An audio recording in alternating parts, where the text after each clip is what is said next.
समय अलिकति कम भएको कारण म सिधै वचनमा जान चाहन्छु। वचनको लागि प्रार्थना भइसकेको छ अनि धेरै धन्यवाद। अनि आराधना झुन्ड सञ्चालिकाज्यू यहाँहरू सम्पूर्णलाई अहिलेको भागसम्म अनि ल्याइदिनु भएकोमा तपाईँहरूलाई धेरै धेरै धन्यवाद। आउनुहोस् हामी वचनमा जानेछौँ। तपाईँहरूको बाइबललाई साथै नोटहरूलाई तपाईँले तयार गर्न सक्नुहुनेछ। हामीले भण्डारीपनको विषयमा हेर्दैछौँ र लगभग हाम्रो यो 5औं हप्ता हो अनि आज हामी अन्तिम सेसनमा छौँ। अनि आज हामी अन्तिम सेसनमा भएको कारण तपाईँहरू हरेक अझ मलाई ध्यान दिएर सुन्नुहुन म विशेष अनुरोध गर्न चाहन्छु। हामीले भण्डारीपनको विषयमा हेरेको लगभग यो 5औं हप्ता भइसक्यो र 5औं हप्तासम्म हामीले धेरै गहिरा गहिरा कुराहरू हेऱ्यौँ।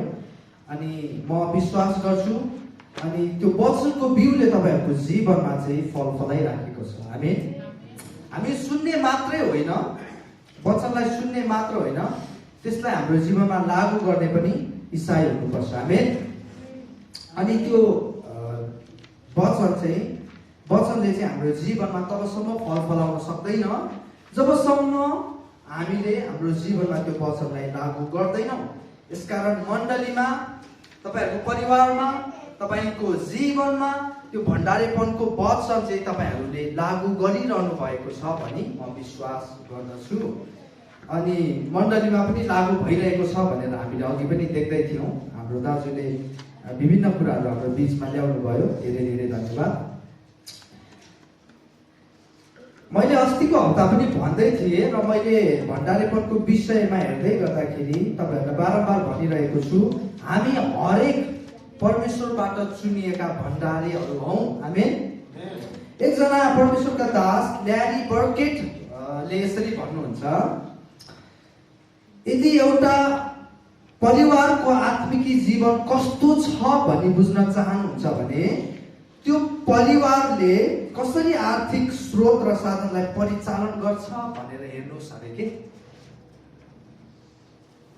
यदि एउटा परिवारको आत्मिकी जीवन, आत्मिकी स्तर कस्तो छ भनेर बुझ्न चाहनुहुन्छ भने त्यो परिवारले आर्थिकी क्षेत्रलाई, आर्थिकी स्रोत र साधनलाई कसरी प्रयोग गर्छ त्यो कुरालाई हेर्नुहोस् अरे। अर्को एकजना परमेश्वरका सेवकले, इटोवा कोएनिकान भन्ने एकजना परमेश्वरका दासले यसरी भन्नुहुन्छ, जब पैसालाई आफू असल हातमा भएको महसुस हुन्छ तब त्यो त्यही हातमा बस्न चाहन्छ र त्यही हातमा वृद्धि हुन चाहन्छ भनेर भन्नुहुन्छ। अनि एउटा इसाईले भण्डारीपनको असल भूमिका तबसम्म निभाउन सक्दैन जबसम्म एउटा इसाईले यो कुरालाई अनुभव गर्दैन कि म चाहिँ परमेश्वरबाट चुनेको भण्डारी हुँ भनेर जबसम्म थाहा गर्दैन। यसका आजको वचनको विषय रहेको छ भण्डारीको जिम्मेवारी। भण्डारीको जिम्मेवारी। पाउलले आफ्नो पत्रमा आफैलाई पास्टर नभएर, मिनिस्टर नबनेर, प्रेरित नबनेर, पावलले आफ्नो पत्रमा आफैलाई चाहिँ सेवकको दर्जा दिनुभएको छ। सेवकको दर्जा दिनुभएको छ। अझ पावलको शब्दलाई ठेट ग्रीक शब्दमा हेर्ने हो भने जहाजमा काम गर्ने नोकर भनेको हुन्छ।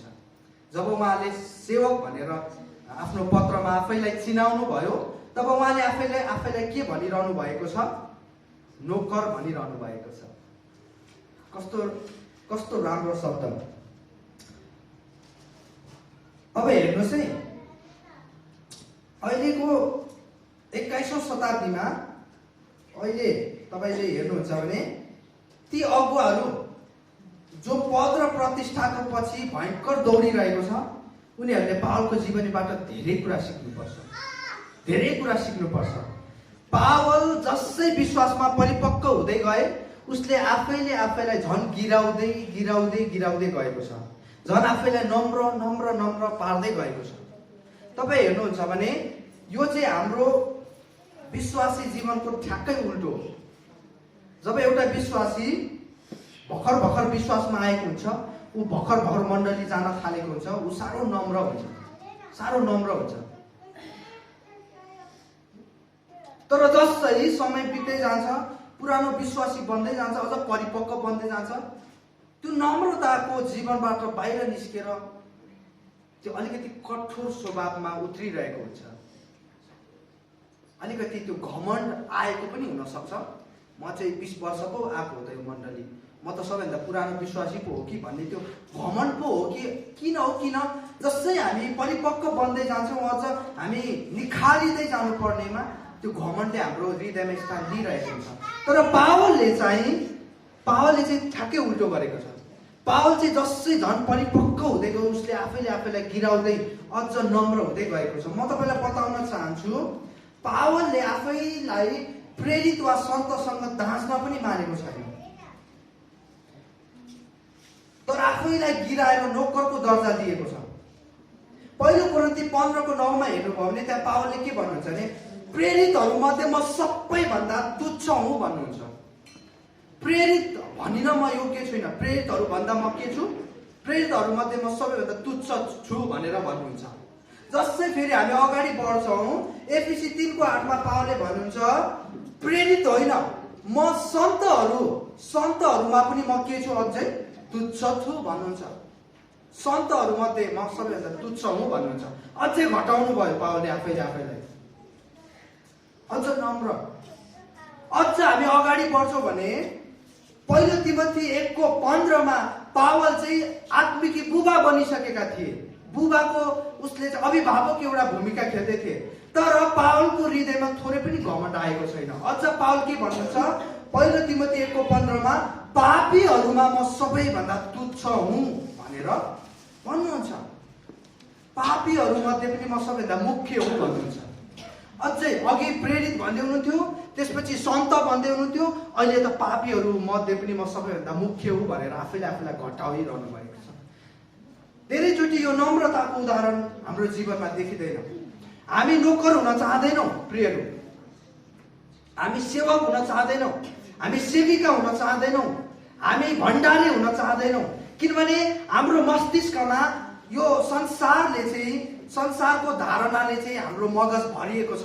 संसारले के भन्छ, सेवक भनेको, नोकर भनेको, भण्डारी भनेको त तल्लो दर्जाको कुरो हो, तल्लो स्तरको कुरो हो, यो त नीच कुरा हो भनेर संसारले हाम्रो मगजमा त्यो धारणा राखिदिएको छ। अनि हामी पनि त्यही विश्वास गर्छौँ। अनि त्यो विश्वास, त्यो धारणा हाम्रो मगजमा भएको कारण हामी धेरैचोटि आफैलाई डिकन भन्न मन पराउँछौँ, एल्डर भन्न मन पराउँछौँ, पास्टर भन्न मन पराउँछौँ, अगम वक्ता भन्न मन पराउँछौँ, प्रेरित भन्न मन पराउँछौँ, अगुवा भन्न मन पराउँछौँ। तर आफैलाई म सेवक हुँ भन्न मन पराउँदैनौँ। किनभने सेवक भनेको त के हो, नोकर हो, यो त तल्लो दर्जाको कुरा हो भनेर हामी बुझिदिन्छौँ। तर पावलको जीवनीलाई हामीले अध्ययन गर्ने हो भने पावलले आफैलाई कहिले पनि म पास्टर हुँ, म मिसनरी हुँ भनेको छैन। जहिले पनि उहाँले के भन्नुभएको छ, म सेवक हुँ। पावलको जीवनीबाट आज धेरै अगुवाहरूले सिक्नुपर्छ। आज नेपाली इसाई सम्प्रदाय तपाईँले फर्केर हेर्नु भने विचित्र छ। पदको लागि मानिसहरू दौडिरहेको छ। पार्टी खोल्यो अरे, कसैले के गर्यो अरे, त्यतातिर नजाउँ। तर मैले आज अनुग्रह विजय मण्डलीलाई तपाईँहरूलाई भन्न खोजेको कुरा चाहिँ हामीले एकले अर्कालाई नम्रतामा सहने कोसिस गर्नुपर्छ। हामी धेरैचोटि नम्रता नहुँदाखेरि मण्डलीमा धेरै वाद विवादका कुराहरू, मनमुटावका कुराहरू, एकले अर्कालाई घृणा गर्ने कुराहरू पैदा भइरहेको हुन्छ। तर यहाँ पावललाई चाहिँ के थाहा थियो भने म परमेश्वरबाट चुनिएको भण्डारे हुँ भन्ने कुरा थाहा थियो। र जहिले पनि याद गर्नुहोस्, जहिले पनि हामी भण्डारे हुन अघि सेवक हुनुपर्छ। हामी जहिले पनि हामी भण्डारे हुन अघि सेवक हुनुपर्छ। तपाईँलाई म अहिले यो बताउँछु, तर त्योभन्दा अगाडि केही कुराहरू म तपाईँलाई बताउन चाहन्छु। एउटा अगुवा चाहिँ पहिला सेवक हुनुपर्छ, अर्थात् नोकर हुनुपर्छ, अर्थात् भण्डारे हुनुपर्छ। जसले मालिक नभएर परमेश्वरको नोकरको रूपमा आफैलाई हेर्न सक्छ, ऊ जीवनभरि नम्रतामा जिउन सक्छ। जुन ईसाईलाई, जुन व्यक्तिलाई थाहा हुन्छ कि म मालिक होइन तर म भण्डारे मात्र हुँ, अर्थात् नोकर मात्र हुँ, अर्थात् सेवक मात्र हुँ भन्ने कुरा जसलाई थाहा हुन्छ, उसले जीवनभरि नम्रतामा जिउन सिक्छ। अनि परमेश्वरलाई नम्र व्यक्तिहरू साह्रो मनपर्छ, किनभने बाइबलले पनि के भन्छ, धन्य नम्रहरू, किनभने तिनीहरूले पृथ्वीको के पाउनेछन्, अधिकार पाउनेछन्। आमेन। नम्रहरूले चाहिँ पृथ्वीको अधिकार पाउनेछन्। लेख्नुहोस्, तपाईँले लेख्नुहोस्, भण्डारे नम्रताको नमुना हुनुपर्छ। पहिलो चाहिँ भण्डारे चाहिँ नम्रताको नमुना हुनुपर्छ। तर जसले आफैलाई मालिक हुँ भनी ठान्छ नि, ऊ चाहिँ मूर्ख र घमण्डी व्यक्ति हो। मूर्ख र घमण्डले भरिएको व्यक्ति हो, जसले आफैले आफैलाई म चाहिँ मालिक हुँ भनी ठान्छ। र अर्को गम्भीर कुरा चाहिँ उसले स्वयं परमेश्वरलाई चुनौती दिइरहेको हुन्छ। यस्तो दुस्साहस चाहिँ एकताका कसले गरेको थियो? कसले गरेको थियो? दियाबलसले गरेको थियो, होइन? परमेश्वरलाई नै उसले चुनौती दियो। बाइबलले ठिकै भनेको हो। सर्वनाशको अघि के आउँछ अरे? अभिमान आउँछ अरे। र पतनको अघि के आउँछ अरे? घमण्ड आउँछ अरे। यो सत्य हो। यसकारण हामी परमेश्वरबाट चुनिएका भण्डारीहरू चाहिँ नम्रताको उदाहरण हुनुपर्छ, नम्रताको ज्वलन्त नमुना हुनुपर्छ। शैतान जसलाई, दियाबलस जसलाई परमेश्वरले महिमामय स्वर्ग वासस्थानमा बसाल्नु भएको थियो, अझ तपाईँले हिजकियल पढ्नुभयो भने परमेश्वरले शैतानलाई, दियाबलसलाई यति सिद्धतामा बनाउनु भएको थियो, यति सिद्धतामा सिंगार्नु भएको थियो, तर त्यो कुराले चाहिँ उसको हृदयमा चाहिँ घमण्ड पैदा भयो। घमण्ड पैदा भयो। हिजो मैले हाम्रो लीला आन्टीलाई भन्दै थिएँ, हाम्रो हृदयमा जे छ त्यही कुराले हामीलाई नियन्त्रण गर्दछ। यसकारण हृदय चाहिँ सारा जीवनको स्रोत किन भनेको? किनभने हृदयमा जे छ प्रियहरू, त्यही कुराले हाम्रो जीवनलाई नियन्त्रण गर्छ। यदि हाम्रो जीवनमा, हाम्रो हृदयमा चाहिँ पैसा छ भने अब पैसाले हाम्रो जीवनलाई के गर्छ? नियन्त्रण गर्छ। यदि हाम्रो हृदयमा शक्ति, पद छ भने त्यही कुराले हाम्रो जीवनलाई नियन्त्रण गर्छ। अब हाम्रो हृदयमा घमण्ड छ भने अब त्यही घमण्डले हाम्रो जीवनलाई नियन्त्रण गर्छ अनि हाम्रो जीवनलाई चाहिँ नाश गरिदिन्छ। यसकारण हामी जहिले पनि सचेत हुनुपर्छ, हाम्रो हृदयमा के छ। एउटा भण्डारीले जहिले पनि जाँच्नुपर्छ भनेर मैले अस्ति पनि भन्दै थिएँ। एउटा असल भण्डारीले जहिले पनि आफ्नो पाइलाहरूलाई, आफ्नो निर्णयहरूलाई जाँचेको हुन्छ। मेरो हृदयमा को छ? मैले परमेश्वरलाई राखेको छु कि अन्य थोकलाई राखेको छु भन्ने कुरा जहिले पनि हामीले याद गर्नुपर्छ। यसकारण प्रिय भण्डारीहरू, अब म तपाईँहरूलाई यस पश्चात चाहिँ भण्डारीहरू भन्छु म तपाईँहरूलाई। यसकारण प्रिय भण्डारीहरू, हामीले कहिल्यै घमण्ड नगरौँ। मैले यो कमाएको छु, मैले यो गरेको छु, मैले यी उपलब्धिहरू हासिल गरेको छु भनेर हामीले कहिले पनि घमण्ड गर्नु हुँदैन। जहिले पनि हामीले हाम्रो जीवनदेखि घमण्डलाई टाढा राख्नुपर्छ, निमित्यान्न पार्नुपर्छ। हाम्रो उपलब्धिहरूले कतिचोटि हाम्रो हृदयमा घमण्डलाई पैदा गरिदिन सक्छ। हाम्रो दुःखहरूले, हाम्रो समस्याहरूले कहिलेकाहीँ हाम्रो हृदयमा घमण्डलाई पैदा गरिदिन सक्छ। यदि कसैले तपाईँको प्रशंसा गर्छ भने पनि त्यो प्रशंसाको निम्ति त्यो व्यक्तिलाई धन्यवाद दिनुहोस्, तर त्यो प्रशंसालाई कहिले नस्वीकार्नुहोस्, कहिले पनि स्वीकार नगर्नुहोस्। त्यो प्रशंसालाई परमेश्वरपट्टि तपाईँले परमेश्वरलाई दिनुहोस्। नत्र भए त्यो प्रशंसा जब तपाईँले दिनुहुन्छ नि, ओहो तपाईँ त कस्तो राम्रो गाउनुहुन्छ, ओहो तपाईँ त कस्तो राम्रो देखिनु भएको, तपाईँ त कस्तो राम्रो वचन प्रचार गर्नुहुन्छ भन्नुभयो भने धन्यवाद त दिने, तर त्यो प्रशंसा नलिने। किनभने हरेक श्रेयको योग्य चाहिँ परमेश्वर हुनुहुन्छ। हामी हरेक श्रेय चाहिँ परमेश्वरलाई जानुपर्छ, तपाईँ हामीलाई होइन। जब तपाईँले त्यो प्रशंसा स्वीकार्नुहुन्छ नि, पहिलो दिन केही लाग्दैन, दोस्रो दिन केही लाग्दैन, तेस्रो दिनदेखि तपाईँको हृदयमा घमण्ड पैदा हुन्छ। ओहो, साँच्चीकै हो कि क्या हो, रामकृष्ण ढकालको जिब्रो मैले पाएँ कि क्या हो भन्ने लाग्छ।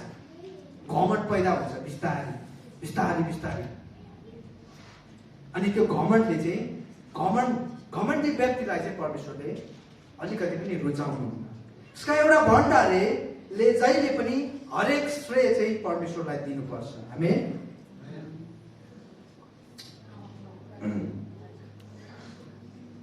भण्डारी नम्रताको नमुना हुनुपर्छ। प्रियहरू, हामी परमेश्वर अघि एउटा भण्डारी चाहिँ जहिले पनि परमेश्वर अघि र मानिस अघि, परमेश्वर अघि पनि र मानिस अघि पनि असल र इमानदार ठहरिन आवश्यक छ। बाइबलले त्यही भनेको छ। पहिलो कोरिन्थी 4:1 पावल लेख्नुहुन्छ, यसरी मानिसले हामीहरूलाई ख्रीष्टका सेवक र परमेश्वरका रहस्यहरूका भण्डारी ठान्नु पर्दछ। अब म अघि मैले भनेको स्टेटमेन्टमा आए, एउटा व्यक्ति भण्डारे हुन अघि सेवक हुनुपर्छ। एउटा व्यक्ति भण्डारे हुन अघि सेवक हुनुपर्छ, तब मात्र उसले भण्डारेपनलाई पूर्णतामा बुझ्न सक्छ। तपाईँ हामीले किन भण्डारेपनलाई बुझेनौँ अथवा हाम्रो जीवनमा भण्डारेपनको क्षेत्रमा हामी किन कमजोरी छौँ भने, हामी भण्डारे हुन अघि हामी के हुनुपर्छ? सेवक हुनुपर्छ। तपाईँले छेउको साथीलाई भन्नुहोस्, भण्डारे हुन अघि सेवक हुनुपर्छ। भण्डारे हुन अघि सेवक हुनुपर्छ। तपाईँले आफ्नो नोटबुकमा लेख्नुहोस्, तपाईँले आफ्नो नोटबुकमा लेख्नुहोस्, भण्डारे हुन अघि तपाईँ सेवक हुनुपर्छ है।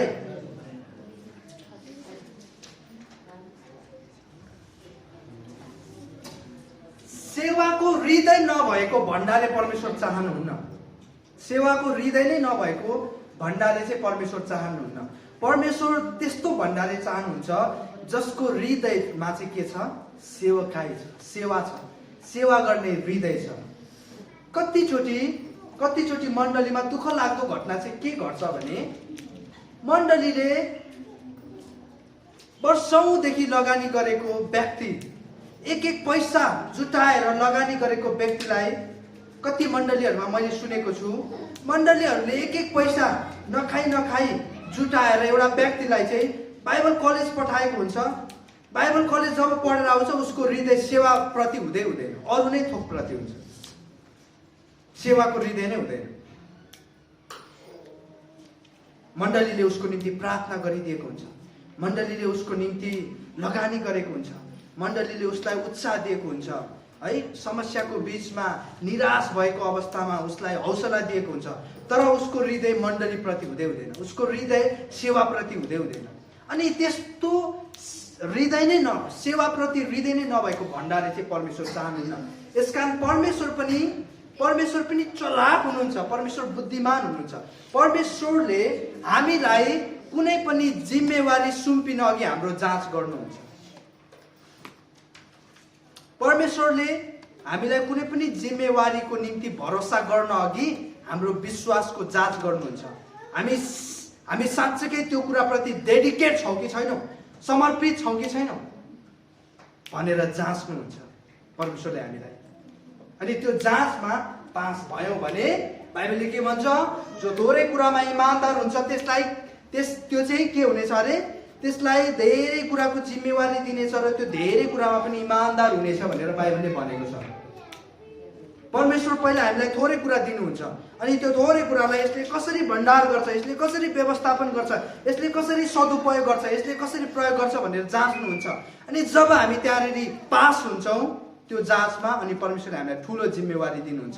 यसकारण कहिले पनि ठुलो सेवकाईको निम्ति प्रार्थना नगर्नुहोस्, ठुलो मिनिस्ट्रीको लागि कहिले पनि प्रार्थना नगर्नुहोस्। तपाईँलाई जे परमेश्वरले जिम्मेवारी दिनुभएको छ नि, त्यसैमा तपाईँ इमानदार हुनुहोस्। आमेन। मेरो मण्डली कति सानो भनेर कहिले पनि परमेश्वरलाई गुनासो नपोक्नुहोस्। त्यो सानो मण्डलीलाई मण्डलीलाई तपाईँले पहिला डोर्याउन सिक्नुहोस् न। त्यो मण्डलीको निम्ति प्रार्थना त गर्न सिक्नुहोस्। त्यो मण्डलीको निम्ति तपाईँको हृदयमा चिन्ता फिक्री त छैन भने तपाईँले कसरी ठुलो मण्डलीको निम्ति प्रार्थना गर्न सक्नुहुन्छ? यसकारण प्रियहरू, कहिले पनि ठुलो मण्डली भवनको निम्ति प्रार्थना नगर्नुहोस्। भएको मण्डलीलाई हामीले सम्हाल्नु पर्यो। हामी भएको विश्वासीहरूलाई हामीले सम्हाल्नु पर्यो। 1000 जनाको भिड कहिले पनि माग नगर्नुहोस्। भएको 100 जनाको निम्ति प्रार्थना गर्न सिक्नुहोस्। पहिला परमेश्वरले हामीलाई पहिला अहिले चाहिँ के पायो, अहिलेको 21औं शताब्दीमा चाहिँ मण्डलीहरूमा के सिकाइन्छ भने के दुध मागिरहन्छ, डल्लै गाई माग न अरे के, फेरि डल्लै माग अरे। होइन, परमेश्वरको राज्य चाहिँ त्यसरी चल्दैन। परमेश्वरको प्रणाली, परमेश्वरको सिस्टम चाहिँ त्यसरी चल्दैन। परमेश्वरको राज्यमा चाहिँ हामीसँग जे छ अहिले त्यसलाई हामीले व्यवस्थापन गर्न सिक्नुपर्छ। त्यसलाई हामीले परिचालन गर्न सिक्नुपर्छ। त्यसलाई हामीले भण्डार गर्न सिक्नुपर्छ। त्यसबाट हामीले बचत गर्न सिक्नुपर्छ। त्यसलाई हामीले असल तरिकाले सदुपयोग गर्न सक्नुपर्छ। अनि मात्र हामीले ठुलो जिम्मेवारीको माग गर्न सक्छौँ है। यसकारण एउटा असल भण्डारे त्यति बेला इमानदार असल भण्डारे ठहरिन्छ जति बेला उसको हृदय चाहिँ सेवकाई प्रति तल्लीन हुन्छ, परमेश्वरको राज्यप्रति तल्लीन हुन्छ, परमेश्वरको मानिसहरूप्रति तृषित हुन्छ, उसको तृष्णा चाहिँ हराएका आत्माहरूप्रति हुन्छ। अनि त्यति बेला मात्र त्यो भण्डारेको सेवकाई चाहिँ प्रभावकारी हुन्छ है। बाध्यताले, कसैको कर कापले, मानिसहरूलाई हेरेर गरिने सेवकाई, स्वार्थपनले गरेको सेवकाई कहिले पनि प्रियहरू अन्तसम्म टिक्दैन। बीचमा त्यो टुट्छ, बीचमा त्यो फुट्छ। कारण हामीले परमेश्वरको सेवकाई गर्दै गर्दाखेरि चाहिँ सम्पूर्ण हृदयले, समर्पित हृदयले गर्नुपर्छ प्रियहरू। अर्को कुरा तपाईँले लेख्न सक्नुहुन्छ, भण्डारे जवाबदेही हुनुपर्नेछ अथवा भण्डारे जवाबदेही हुनुपर्छ। तपाईँले लेख्नुहोस्, भण्डारे जवाबदेही हुनुपर्छ। अघि तपाईँले जे उदाहरण देख्नुभयो, अघि बलराम दाइले अघि आएर जे पनि कुरा गर्नुभयो, त्यो चाहिँ जवाबदेहिता हो। जवाबदेहिता हो त्यो चाहिँ। लेखा भनिन्छ नि, अकाउन्टेबिलिटी भनिन्छ नि। अनि हामी हरेक प्रियहरू, हामी हरेक भण्डारीहरू चाहिँ जवाबदेही हुनुपर्छ। बाइबलले यही कुरा भनेको छ। तपाईँले बाइबल पढ्नुभयो भने रोमी 14:12ले यसरी भन्दछ, यसैले हामी हरेकले परमेश्वरलाई आफ्नो लेखा दिनेछौँ। दिइसकेको छैनौँ, दिनेछौँ। यो भविष्यकालमा लेखिएको छ होइन। अर्को चाहिँ दोस्रो कोरिन्थी 5:10ले यसरी भन्दछ, किनकि हामी सबै ख्रीष्टका न्याय आसनको सामुन्ने खडा हुनुपर्छ। यसरी शरीरमा हुँदा आफूले गरे बमोजिम हरेकले असल वा खराब प्रतिफल पाउनेछ। दोस्रो कोरिन्थी 5:10। बाइबल स्पष्ट छ। हामी हरेक परमेश्वर प्रति जवाबदेही छौँ। हामी हरेकले एक दिन परमेश्वरलाई लेखा बुझाउनु पर्नेछ। हामीले हाम्रो जीवनलाई कसरी व्यतीत गर्यौँ, हामीलाई परमेश्वरले दिनुभएको वरदानलाई हामीले कहाँ खर्च गर्यौँ, परमेश्वरले दिनुभएको समयलाई हामीले कसरी सदुपयोग गर्यौँ, परमेश्वरले हामीलाई क्षमता दिनुभएको थियो, तोडा दिनुभएको थियो है, बुद्धि दिनुभएको थियो, ज्ञान दिनुभएको थियो, स्रोत र साधन दिनुभएको थियो, हामीले कहाँ खर्च गर्यौँ, कसरी खर्च गर्यौँ, हरेक कुराको हामीले परमेश्वरलाई के गर्नुपर्ने हुन्छ, लेखा बुझाउनु पर्ने हुन्छ। अझ बाइबलले, मैले अस्ति तपाईँलाई भने नि, हामीले बोलेको हरेक शब्दको पनि हामीले लेखा बुझाउनु पर्नेछ भनेर बाइबलले भनेको छ नि। यसकारण एउटा भण्डारीले चाहिँ त्यो कुरालाई कहिल्यै बिर्सदैन। भण्डारीलाई जहिले पनि के थाहा छ भने मेरो मालिकलाई मैले एक दिन हिसाब बुझाउनु पर्नेछ। भलै अहिले बुझाउनु पर्दैन, तर एक दिन चाहिँ मैले बुझाउनु पर्ने हुन्छ। यसकारण यदि मालिकको इच्छा र योजना भन्दा बाहिर गएर मैले ती कुराहरूलाई मेरो आफ्नै इच्छाले, मेरो आफ्नै स्वार्थमा मैले खर्च गरेको छु भने, मैले दुरुपयोग गरेको छु भने त्यसको दण्ड चाहिँ मैले पाउने छु। दुई प्रकारको नोकरको विषयमा म तपाईँलाई बताउन चाहन्छु। येशू ख्रीष्टले आफ्नो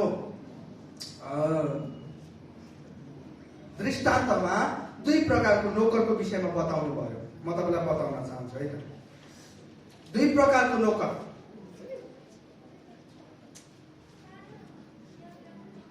लुका 12:47 देखि 48 सम्म दुई प्रकारको नोकरको विषयमा येशू ख्रीष्टले बताउनु भयो।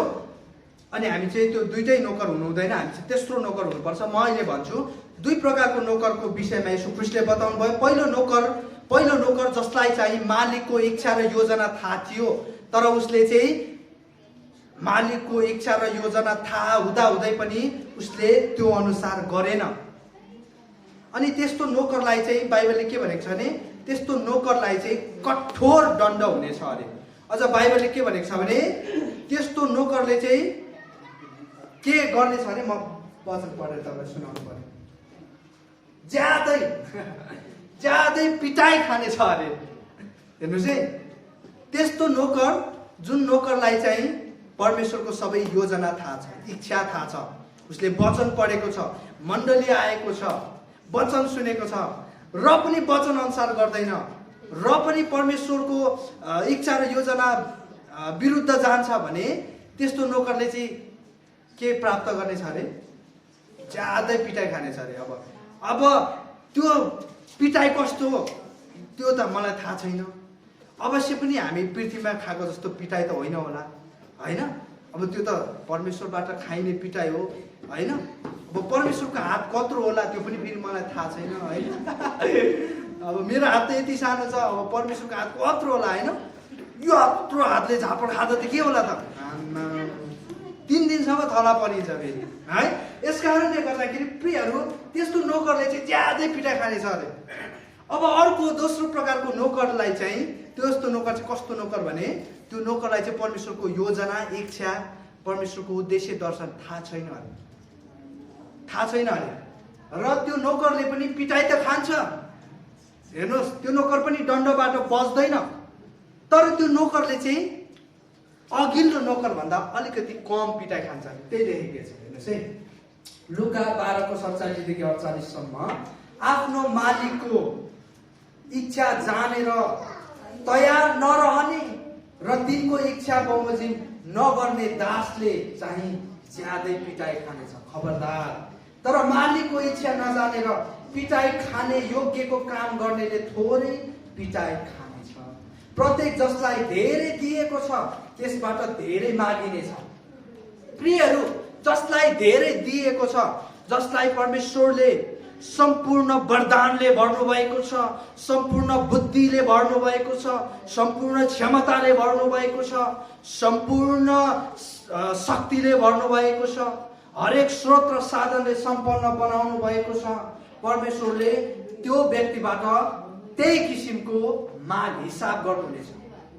तिमीलाई त मैले हरेक कुरा दिएको थिएँ, तिमी त बोल्न पनि जान्दथ्यौ, तिम्रो त राम्रो पढाइ लेखाइ पनि थियो, तिमी त सम्पन्न थियौ, तिमीसँग स्रोत पनि थियो, के गर्यौ? त्यही अनुसारको परमेश्वरले हिसाब लिनुहुनेछ। र हरेक जसलाई धेरै सुम्पिएको छ त्यसबाट अझ बढी लिनेछ। बुझ्नुभयो? अब तिमीलाई त मैले धेरै कुरा सुम्पिएको थिएँ। एकजनाले चाहिँ धेरै दिएको थिए, एकजना चाहिँ धेरै सुम्पिएको थिए।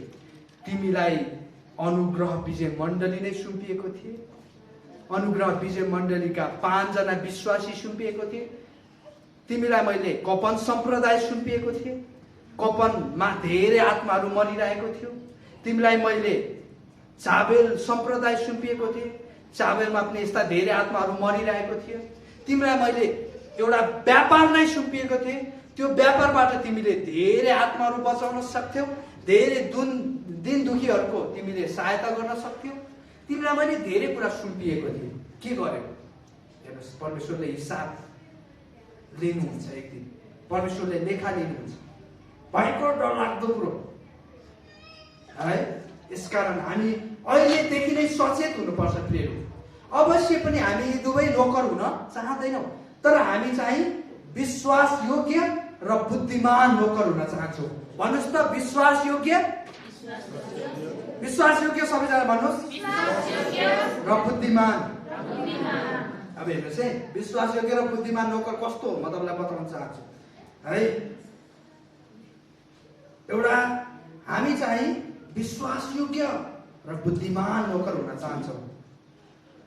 अब बाइबलले पनि त्यही भनेको छ। मत्ती 24 को तपाईले लेख्न सक्नुहुन्छ। मत्ती 24 को 45 देखि 51 सम्म यसरी लेखिएको छ, विश्वासी र बुद्धिमान नोकर को हो? मत्ती 24 को 45 देखि 51 सम्म।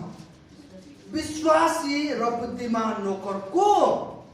जसलाई त्यसको मालिकले आफ्ना परिवारका चाकरहरूलाई ठीक समयमा खाना देओस् भनी खटाएको हुन्छ। अब यहाँ प्रश्न गर्दै हुनुहुन्छ, विश्वासी र बुद्धिमान नोकर को? त्यो नोकर धन्य हो जसलाई मालिक आउँदा त्यसै गरिरहेको भेट्टाउनेछ। साँच्चै म तिमीलाई भन्दछु, मालिकले त्यसलाई आफ्नो सारा सम्पत्तिमाथि जिम्मेवार नियुक्त गर्नेछ।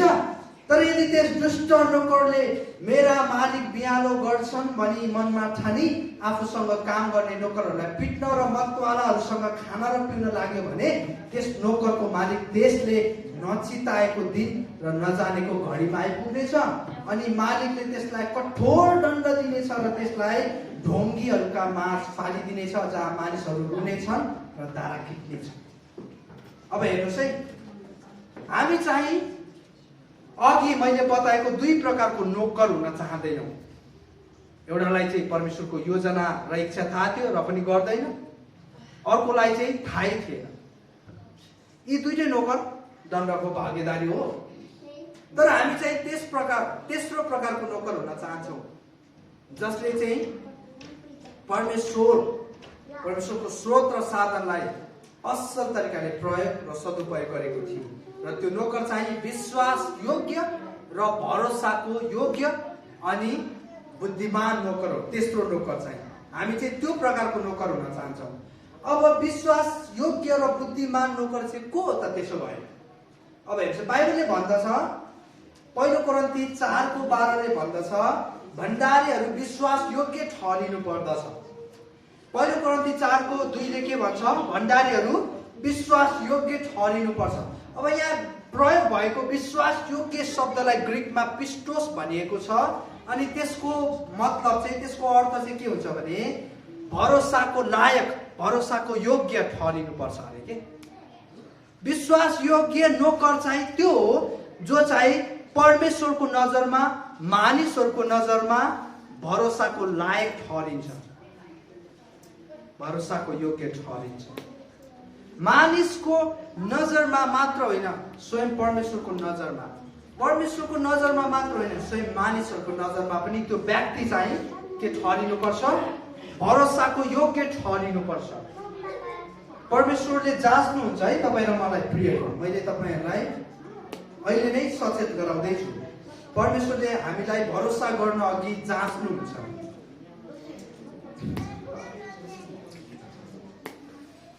परमेश्वर चाहिँ बिना जाँच भरोसा गर्नुहुन्न।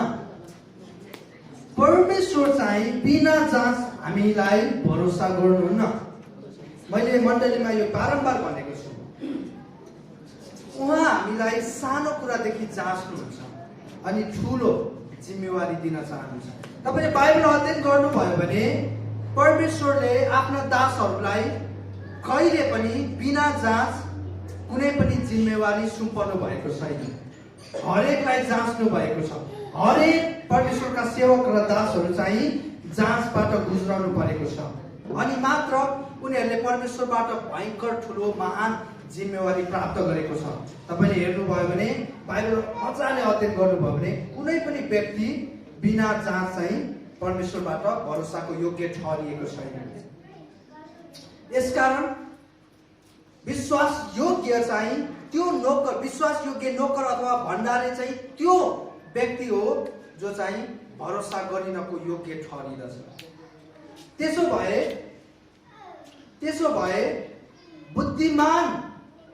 बुद्धिमान नोकर चाहिँ को हो त? त्यसो भए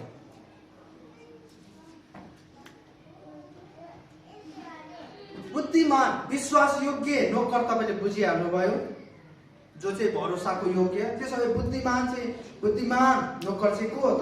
एउटा भण्डारे नोकर जसले आफ्नो मालिकद्वारा सुम्पिएको जिम्मेवारीहरूलाई चाहे मालिकको उपस्थितिमा वा मालिकको अनुपस्थितिमा इमानदार साथ आफ्नो जिम्मेवारीहरूलाई उसले निभाउँछ भने ऊ चाहिँ बुद्धिमान नोकर हो। हामी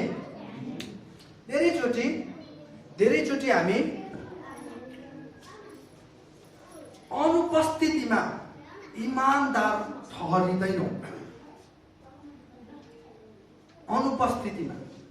उपस्थितिमा चाहिँ हामी भयङ्कर इमानदार ठहरिन्छौँ। तर हामी परमेश्वरको अनुपस्थिति नभनौँ, मानिसहरूको अनुपस्थितिमा चाहिँ फेरि त्यो बेला चाहिँ हामी कति इमानदार ठहरिन्छौँ, त्यसले चाहिँ हाम्रो भण्डारेपनलाई चाहिँ देखाउँदछ। धेरैचोटि हामी मण्डली आउँदै गर्दाखेरि हामी साफ सुथरा हुन्छौँ। यहाँ आएपछि हामी इमानदार साथ बस्छौँ, वचन सुन्छौँ। तर हाम्रो व्यक्तिगत समयमा जब हामी घर जान्छौँ, जब हामी परिवारसँग हुन्छौँ, जब हामी एक्लो हुन्छौँ, त्यो अवस्थामा चाहिँ हामी के गर्छौँ, त्यसले चाहिँ हाम्रो भण्डारेपनलाई दर्शाउँदछ। यसकारण यहाँ के भनेको छ, वचनले के भन्दछ, मालिकको अनुपस्थितिमा चाहे अनुपस्थितिमा यदि कसै एउटा नोकरले चाहिँ इमानदार साथ उसलाई सुम्पिएको जिम्मेवारी पुरा गर्छ भने ऊ चाहिँ बुद्धिमान हो भनेर वचनले भनेको छ। अब चाहिँ कस्तो नोकर चाहिँ फेरि धन्यको हो त? त्यसो भए कस्तो नोकर चाहिँ धन्यको? 3टा गुण मैले तपाईँलाई बताउँदैछु है। कस्तो नोकर चाहिँ धन्यको? त्यो नोकर जसलाई मालिकले आउँदा आफ्नो जिम्मेवारी र कर्तव्यबाट नतर्की त्यसलाई पुरा गरिरहेको भेट्टाउँछ। अब हेर्नुहोस् है, परमेश्वरको उपस्थितिमा अथवा मानिसहरूको उपस्थितिमा हामी धेरैले इमानदार साथ हाम्रो जिम्मेवारीलाई पुरा गर्छौँ। तर अन्तसम्म चाहिँ जसले आफ्नो जिम्मेवारीलाई पुरा गर्छ नि त्यो नोकरलाई चाहिँ बाइबलले के भनेको छ, धन्य भनेको छ। धन्य किनभने जिम्मेवारीलाई, हामीलाई सुम्पिएको जिम्मेवारीलाई अन्तसम्म पुरा गर्नु चाहिँ कठिन कुरो हो। तपाईँ र मलाई परमेश्वरले सुम्पनु भएको जिम्मेवारीलाई हामी केही समय चाहिँ बडो जागरका साथ, बडो इमानदारीताका साथ हामी पुरा गर्छौँ।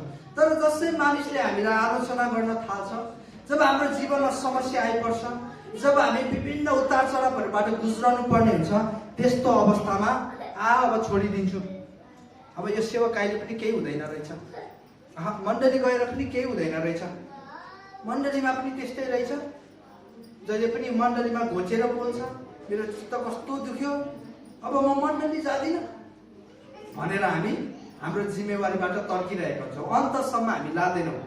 अनि परमेश्वरले यहाँनिर येशू ख्रीष्टले के भन्नुभयो, एक दिन चाहिँ मालिकको आगमन हुनेछ जसले हामीलाई जिम्मेवारी सुम्पनु भएको छ। अनि त्यो दिन चाहिँ त्यो मालिकले चाहिँ त्यो नोकर जसलाई चाहिँ आफ्नो जिम्मेवारी गरिरहेको भेट्टाउँछ, त्यो नोकर चाहिँ धन्यको हो। तर जसले आफ्नो, त्यहाँ त्यस्ता नोकरहरू पनि छन् जसले आफ्नो जिम्मेवारीबाट तर्केर गइसकेको छ। तर जो चाहिँ आफ्नो मालिकले सुम्पिएको जिम्मेवारीमा इमानदार साथ लागिरहन्छ है, इमानदार साथ, निराशाको समयमा पनि, समस्याको बीचमा पनि, प्रेरु बाधा अडचनहरूको बीचमा पनि, उतार चढावहरूको बीचमा पनि उसले आफ्नो जिम्मेवारीबाट कहिले तर्किँदैन, घाम झरी पानी केही भन्दैन, त्यस्तो नोकरलाई चाहिँ बाइबलले के भनेको छ, धन्य त्यो नोकर चाहिँ धन्य। किनभने कठिन छ प्रियहरू, यो परमेश्वरबाट जुन जिम्मेवारी हामीले पाएका छौँ नि, यो चाहिँ हाम्रो लागि सौभाग्य पनि हो, चुनौती पनि हो। अब सौभाग्य भने कतिजनालाई पच्छ यो शब्द, अनरेबल भनिन्छ इङ्ग्लिसमा चाहिँ, यो चाहिँ हाम्रो लागि महान कुरो हो। परमेश्वरबाट हामीले जिम्मेवारी पाउनु भनेको चाहिँ हाम्रो लागि धेरै ठुलो कुरो, धेरै महान कुरो हो। तर साथसाथै यो के पनि छ, चुनौतीपूर्ण पनि छ। यसमा त मानिसहरूले तपाईँको खुट्टा तान्छ, मानिसहरूले तपाईँको आलोचना गर्छ, तपाईँको अपमान गर्छ, तपाईँ समस्याको बीचबाट जानुपर्ने हुन्छ। यो जिम्मेवारी धेरै कठिन छ, धेरै भारीपूर्ण छ। यसकारण तर यो जिम्मेवारीलाई अन्तसम्म पुरा गर्ने व्यक्ति चाहिँ के हो अरे? धन्य हो, धन्य हो। यसकारण विश्वास योग्य त्यो नोकर जो भरोसाको योग्य छ, बुद्धिमान त्यो नोकर जसले परमेश्वरको उपस्थितिमा, मालिकको उपस्थितिमा, अनुपस्थितिमा आफ्नो जिम्मेवारी पुरा गरिरहन्छ। धन्य त्यो नोकर जसले अन्तसम्म आफ्नो लडाई लडिरहन्छ, आफ्नो लडाई लडिरहन्छ। किनभने प्रियहरू, कतिचोटि हाम्रो जिम्मेवारी हामी पुरा गर्न त्यति बेला हामी खुसी हुन्छौँ जति बेला हामी प्रशस्ततामा जिइरहेको हुन्छौँ, जब हामी हरेक कुराले सम्पन्न भइरहेका हुन्छौँ, जब मानिसहरूले हाम्रो के गर्छ? प्रशंसा गर्छ, महिमा गर्छ, त्यति बेला हामीलाई यस्तो खुसी लाग्छ अनि हामी त अझ गरौँ गरौँ जस्तो लाग्छ। तर जसै समस्या आउँछ, जसै उतार चढावबाट गुज्रनु पर्ने हुन्छ, जसै एक दुईजनाले हामीलाई नमिठो शब्द भनिदिन्छ, हाम्रो हृदय दुख्छ। अनि म गर्दिनँ, म जाँदिनँ, मलाई त अगुवाई नै भएन है। हामी आत्मिकी बाहना है, हामी यति आत्मिकी बन्न खोज्छौँ, यति आत्मिकी त्यो ढोङ्गीपनालाई पनि जितिदिन्छौँ के हामी आत्मिकी बाहना चाहिँ के अरे? हाम्रो आत्मिकी बाहना के अरे? मलाई त अगुवाई नै भएन, मलाई त बोलावटै भएन। के तपाईँको ओछ्यानमा परमेश्वरले पानी खनाइदिनु पर्ने हो? ए उठ्न उठ भन्नुपर्ने हो त? बोलावट नै भएन। अब एउटा दुःख लाग्दो कुरो चाहिँ के भने है, मण्डलीमा मैले हिजो आन्टीसँग पनि सेयरिङ गर्दै थिएँ होइन, एउटा मण्डलीमा सबैभन्दा नराम्रो मलाई चित्त दुख्ने कुरो चाहिँ होइन, मलाई नराम्रो लाग्ने कुरो चाहिँ के भने, हामीले कतिचोटि होइन हाम्रो व्यक्तिगत समस्या हुन्छ तर हामी दोष चाहिँ परमेश्वरलाई दिइरहेका हुन्छौँ कि। यो सबैभन्दा नराम्रो कुरा हो। किनभने बाइबलले के भन्छ भने, जसले पवित्र आत्मालाई दोष दिन्छ त्यसको पाप चाहिँ कहिले क्षमा हुँदैन भनेको छ नि होइन। यो डरलाग्दो कुरो है। म तपाईँलाई आज खुलेर भन्छु, किनभने मैले भन्नै पर्छ। हाम्रो व्यक्तिगत समस्या हुन्छ, हामी दोष कसलाई दिइरहेका हुन्छौँ? परमेश्वरलाई दिइरहेका हुन्छौँ। मण्डली जान मन नलागेको त तपाईँलाई हो नि, मण्डलीको विश्वासीसँग त तपाईँको समस्या हो नि, व्यक्तिगत समस्या हो नि। तर हामी के भन्छौँ? मण्डली जान मलाई अगुवाई नै भएन। यत्रो नाक खुलाउँदै कि हजुर गर्वका साथ कि मलाई त बोलावटै भएन। थप्पड हानेर पठाउनु पर्ने हो त परमेश्वरले हामीलाई? मण्डली जुन परमेश्वरले तपाईँ संसारमा हराइरहँदा, एक्लो हुँदा, तपाईँ परिवारविहीन हुँदा जुन परमेश्वरले तपाईँलाई मण्डलीभित्र बसाल्नु भयो, मण्डलीमा तपाईँलाई चुन्नु भयो, परिवारमा बसाल्नु भयो, त्यही परमेश्वरले तपाईँले मण्डली नजा भन्नुहुन्छ होला त? कहिले? परिवारसँग नजा भन्नुहुन्छ होला त? कहिले पनि भन्नु। यसकारण कहिले पनि यो बाहना बाजी कहिले पनि हामीले नभनौँ। यदि तपाईँले कसैले यो भनेको सुन्नुभयो भने खबरदार गर्नुहोस्, गलत, तपाईँ गलत हुनुहुन्छ। नम्र भनेको मैले अघि भण्डारे के हुनुपर्छ अरे? नम्रताको उदाहरण हुनुपर्छ भन्नु त भने, तर नम्र हुनु भनेको गल्तीलाई पनि स्वीकार्ने दिनु होइन नि, पापलाई पनि स्वीकार्नु भनेको होइन। यदि कसैले तपाईँलाई यस्तो भन्छ भने तपाईँले सिधै भनिदिनुहोस्, गलत, गलत, तपाईँ गलत हुनुहुन्छ। बरु तपाईँको कसैसँग समस्या छ भने भन्नुहोस्। तपाईँको जोसँग, जुन व्यक्तिसँग समस्या छ नि, तपाईँ दुईजना बसेर सेल्टाउनुहोस्, तर त्यो दुईजनाको समस्याको बिचमा परमेश्वरलाई नदोस्याउनुहोस्। तपाईँको कसैसँग समस्या छ, मलाई यो परमेश्वरले बोलिरहनु भएको छ, कोसँग छ भन्नुहोस् त भनेर तपाईँले समाधानतिर लाग्नुहोस्। हो मलाई पनि अस्तिको हप्ता अगुवाई नै भएन भनेर ऊर्जा नदिनुहोस्। त्यसरी तपाईँले प्रार्थना गर्नुहोस्, समाधानतिर लाग्नुहोस्। तपाईँ र मेरो व्यक्तिगत समस्या त तपाईँ र म बसेर पो समाधान हुन्छ त? परमेश्वरलाई दोस्याएर हुन्छ त? हुँदैन नि। यसकारण हामीले बुझ्नुपर्छ प्रियहरू, हामीले बुझ्नुपर्छ यहाँ के भनेको छ, के भनेको छ? धन्य त्यो नोकर जसले आफ्नो जिम्मेवारी पुरा गरिरहन्छ। परमेश्वर बाट एक दिन आउनु हुँदाखेरि हामी पुरा मण्डली परिवार त परमेश्वरको स्तुति गाइरहेको हौ न, मण्डली परिवार मिलेर होइन। अनि ट्रक्क के भनेको छ? कोही छोडिनेछन्, कोही के गरिनेछन्? उठाइनेछन्, लगिनेछन्। हामी चाहिँ उठाएर लगिने हुनु पर्यो प्रियहरू होइन। यसो गर्दाखेरि त खोइ त त्यो व्यक्ति, खोइ त त्यो मेरो छोरा, त्यो मेरो छोरी भन्दा त उसलाई त अगुवाई नै भएन रे प्रभु, तपाईँले नै अगुवाई नगर्नु भएको अरे, ऊ त आएन त मण्डली भन्दै ऊ त छोडी बिचरा अरू बाँकी ड्याको उठाएर लगेछ, ऊ त छोडी। के को कारणले अरे अगुवाई नै भएन अरे, ऊ त बोलावटै भएन, जिम्मेवारी अन्तसम्म पुरा गरेन। त्यसकारण हामी चाहिँ त्यो धन्य नोकर हुन आवश्यक छ। हामी के अरे विश्वास कि बुद्धिमान धन्य, 3 प्रकारको। हामी चाहिँ त्यो 2 प्रकारको नोकर होइन। अब म केही तपाईहरूलाई म अन्तमा आइसकेँ, केही म गहकिलो तपाईहरूलाई भण्डारेको जिम्मेवारीहरू म तपाईँलाई दिन चाहन्छु। तपाईँले लेख्न पनि सक्नुहुन्छ।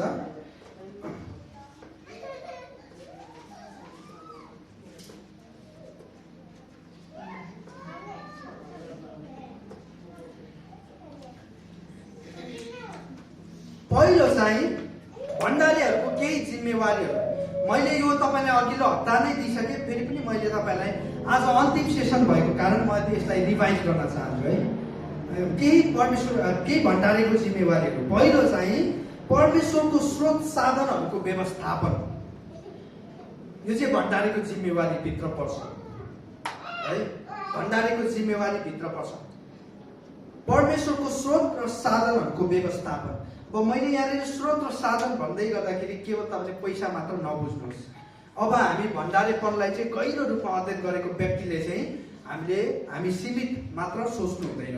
परमेश्वरको स्रोत र साधनहरूको व्यवस्थापन, हाम्रो समयलाई हामीले कसरी व्यवस्थापन गरिरहेका छौँ, हाम्रो बुद्धि क्षमता वरदानका कुराहरू, हाम्रो जीवनका कुराहरू, हाम्रो पैसाका कुराहरू, हाम्रो सम्बन्धका कुराहरू होइन, यी सबै कुराहरूलाई हामीले कसरी व्यवस्थित गर्दैछौँ, कसरी हामीले सम्हालिरहेका छौँ।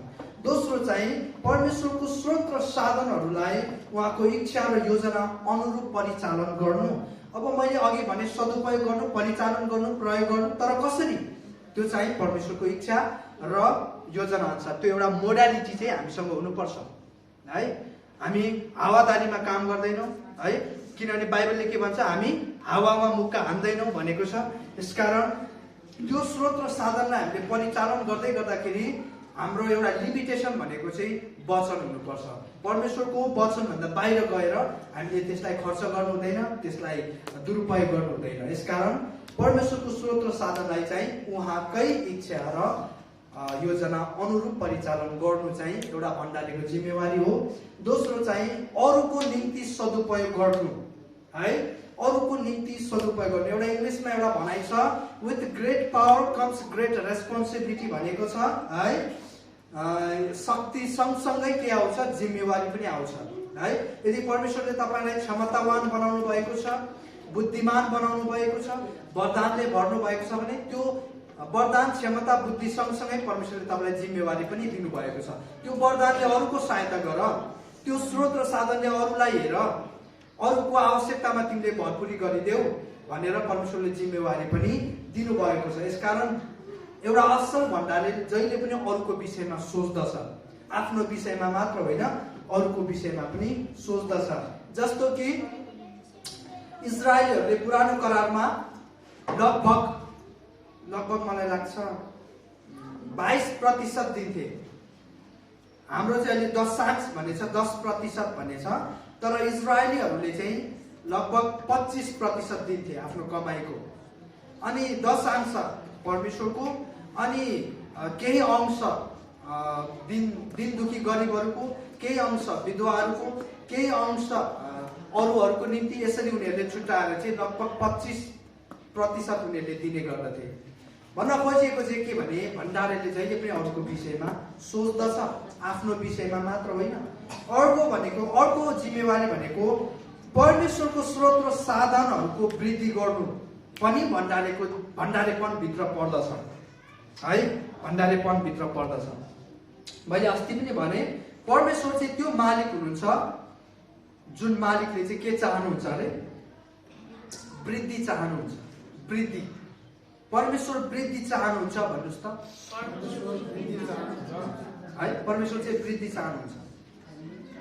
किनभने हामी त्यही अवस्थामा भयो भने हामी बढेनौँ, हामी हुर्केनौँ, हामी वृद्धि भएनौँ मैले अस्ति पनि भन्दै थिएँ 10 वर्ष अगाडि मण्डली आउँदा पनि तपाईँको विश्वासको लेभल स्तर त्यही छ, 10 वर्षपछि पनि त्यही छ। तपाईँ वृद्धि भइरहनु भएको छैन, तपाईँको आत्मिक क्षेत्र वृद्धि भइरहेको छैन भने तपाईँले आफ्नो आत्मिक क्षेत्रको असल तरिकाले भण्डार गर्नु भएन, व्यवस्थापन गर्नु भएन। यसकारण परमेश्वर चाहिँ वृद्धि चाहनुहुन्छ। म एकजना व्यक्तिको उदाहरण दिएर आजको वचनलाई अन्त गर्न चाहन्छु। जन डी रकफेलर भन्ने व्यक्ति जो चाहिँ अमेरिकाको पहिलो अरबपतिहरू मध्ये एक थिए। अमेरिकाको पहिलो अरबपतिहरू मध्ये उनी चाहिँ एक थिए र उनी चाहिँ ब्याप्टिस्ट इसाई थिए, ब्याप्टिस्ट सम्प्रदायका थिए। उनले एउटा कुरा के विश्वास गर्थे भने पैसा कमाउने क्षमता चाहिँ परमेश्वरको उपहार हो भनेर विश्वास गर्नुहुन्थ्यो र यस क्षमतालाई चाहिँ हामीले हरेक दिन विकास गर्नुपर्छ र अरूको भलाइको निम्ति यसलाई प्रयोग गर्नुपर्छ भनेर उहाँले विश्वास गर्नुहुन्थ्यो। अनि उहाँको बाल्यकाल पनि त्यसरी नै हुर्कियो। उहाँको पिताले चाहिँ उहाँलाई जन डी रकफेलरलाई यसरी सिकाउनुहुन्थ्यो, तिमीले हप्ताको 50 सेन्ट पकेट खर्च पाउँछौ। 50 सेन्ट भनेको अब कति भनौँ, 50 रुपैयाँ भनौँ न होइन, नेपाली 50 रुपैयाँ भनौँ। तिमीलाई मैले हप्ताको 50 रुपियाँ पकेट मनी दिन्छु। तिमीले 50 रुपियाँ पाए पश्चात त्यो 50 रुपियाँलाई नि तिमीले खर्च गर्न सक्दैनौ, मिल्दैन। तिमीले 5 रुपियाँ बचत गर्नुपर्छ र 5 रुपियाँ तिमीले परमेश्वरको सेवाको निम्ति छुट्याउनुपर्छ र बाँकी चाहिँ तिमीले सही ठाउँमा लगानी गर्नुपर्ने हुन्छ भनेर उसको पिताले चाहिँ उसलाई बाल्यकाल 7 वर्षदेखि, 7 वर्ष भनेको यहाँ सानो नानीको छ कि छैन होला, 7 वर्ष भनेको धेरै कम उमेर। हामीले त्यो सिकाएका छौँ आफ्नो छोराछोरीहरूलाई, सिकाएका छौँ कि छैन। भण्डारेपन चाहिँ यो चाहिँ 20 वर्षको हुन्छ अनि यसलाई म सिकाउँछु भनेर हुँदैन है। बुढा भइसक्छ 20 वर्षमा त होइन, उसलाई त सबै कुरो थाहा हुन्छ, के सिकाउने, आमा बुबाले सिकाइरहेको हुन्छ डेङ्गा डेङ्गा। त्यसकारण सानै उमेरदेखि भण्डारेपनको शिक्षा चाहिँ हामीले हाम्रो बालबालिकाहरूलाई दिनुपर्छ है। अनि यो सिकाएको कारणले गर्दाखेरि यो बाइबलीय शिक्षा चाहिँ जन डी रकफेलरले सानैदेखि पाएको कारण अमेरिकाको पहिलो अरबपतिहरू मध्ये जहिले पनि नाम लिँदाखेरि जन डी रकफेलरको नाम कहिले पनि छुट्दैन। उनले आफ्नो जीवनकालभरि 55 करोड डलर चाहिँ उनले दान दिए, दिन दुखीहरूको निम्ति, चर्चहरूमा, सङ्घ संस्थाहरूमा, राम्रो कारणहरूको निम्ति उसले दान दिए। अनि म हिजो यसो गर्दै थिएँ होइन, यो 55 अमेरिकन डलर चाहिँ नेपालीमा चाहिँ कति हुँदो रहेछ भनेर यसो हिसाब गरेको त मेरो त झन्डै मोबाइलै ह्याङ भयो है, त्यति धेरै हुँदो रहेछ क्या। अब त्यो क्यालकुलेटरले पनि हिसाबै गर्न नसक्ने, नेपालीमा कन्भर्ट गर्दाखेरि त्यति ठुलो रकम चाहिँ उनले चाहिँ दान दिएको थियो। अनि यो चाहिँ उनले धनी भएर दिएको होइन, उसले अरबपति भएर दिएको होइन, उसले सानैदेखि सिकेको कारण, स्टेप वाइज पाइला पछि सिकेको कारण उनले त्यति धेरै ठुलो रकम चाहिँ गरिब दिन दुखीहरूलाई चाहिँ दिएको। त्यसकारण हामीले बुझ्नुपर्छ असल भण्डारेको शिक्षा चाहिँ बाइबलमा चाहिँ छ्याप्छ्याप्ती छ। त्यसकारण जब हामी वचन पढ्छौँ परमेश्वरले हामीलाई चाहिँ जहिले पनि बताइरहनु भएको छ, म चाहिँ असल भण्डारे चाहन्छु। यसकारण परमेश्वर के चाहनुहुन्छ अरे, असल भण्डारे चाहनुहुन्छ। हामी सबैजनाले भनौँ, एकसाथ ठुलो स्वरले भनौँ अनि आजको वचन अन्त गरौँ। परमेश्वर असल भण्डारे चाहनुहुन्छ। परमेश्वरलाई ताली बजाएर धन्यवाद। प्रार्थना गर्नेछौँ। प्रभु म तपाईँलाई धन्यवाद दिँदछु आजको दिन। प्रभु तपाईँले यसरी अनि यो 5औं हप्तासम्म हामीले जुन वचनको विषयलाई हामीले अध्ययन गर्यौँ प्रभु, साँच्चीकै यो मण्डलीलाई आवश्यक, मण्डलीलाई चाहिएको अनि निडेड प्रभु तपाईँले प्रकाश हाम्रो बिचमा राख्नुभयो। आज प्रभु कति मण्डलीहरू अनि मण्डलीहरूमा आशिष छैन प्रभु, आशिषको खडेरी लागिरहेको छ। अनि त्यो मण्डलीहरूले संसारलाई प्रभाव पार्न सकिरहेको छैन, किनभने त्यो मण्डलीहरूमा हरेक दिन, हरेक हप्ता, हरेक महिना अनि समस्या आइरहेको छ। तर प्रभु तपाईँलाई धन्यवाद भएको होस्। अनि हाम्रो मण्डलीमा प्रभु तपाईँले यो शिक्षा दिनुभयो र यो मण्डलीमा प्रभु तपाईँले हामीलाई एउटा सतर्कता, एउटा संयमता, एउटा अनुशासनका कुराहरू प्रभु तपाईँले राख्नु भएको छ। यो वचनले आउँदो दिनहरूमा प्रभु हाम्रो जीवनमा असल प्रभु त्यो फलहरूलाई लिएर आउनेछ भन्ने हामी विश्वास गर्दछौँ प्रभु। आज यो वचन सुन्नुले तपाईँका जनहरूको जीवनमा प्रभु तपाईँले अचम्म हुँदैको काम गर्नुहुनेछ भन्ने म विश्वास गर्दछु प्रभु। तपाईँको वचनमा त्यो शक्ति छ प्रभु, जुन अरू कुरामा छैन प्रभु, किनभने तपाईँको वचनले भन्दछ सबै कुरा टलेर जानेछ तर तपाईँको वचन चाहिँ अन्तसम्म रहिरहनेछ प्रभु। आज यो तपाईँको जीवन्त प्रभु वचनले प्रभु हाम्रो जीवनमा, हाम्रो परिवारमा, हाम्रो मण्डलीमा प्रभु आउँदो दिनहरूमा भविष्यमा असल रूपमा काम गर्नेछ भने हामी विश्वास गर्दछौँ। यदि कोही आत्मिक रूपमा, शारीरिक रूपमा प्रभु रोगी हुनुहुन्छ भने प्रभु यसै ठाउँबाट म प्रार्थना गर्दछु तपाईँको शक्तिशाली हातले उहाँहरूको शरीरका अङ्ग प्रत्यङ्ग, हाड, मांसपेशी, रगत सञ्चारहरूलाई छुइकन प्रभु यसै समय चङ्गाइदिनु भएको छ म विश्वास गर्दछु। तपाईँले चङ्गाइदिनु हुनेछ प्रभु। धन्यवाद छ प्रभु। हामी अगाडिको आशिषको प्रार्थनामा जानेछौँ। तपाईँ हामीसँग रहेकन हामी प्रत्येकलाई डोर्याउनु भएको छ। सम्पूर्ण बाँकी दिन तपाईँको हातमा सुपदे प्रवेश कृष्ण नाममा हुन्छ। फेरि पनि यहाँ सम्पूर्णलाई जय मसीह, जय मसीह। तपाईँको जो जतिले वचन सुन्नुभयो तपाईँहरू प्रत्येकलाई परमेश्वरले प्रशस्त आशिष दिनुभएको होस्। यो समय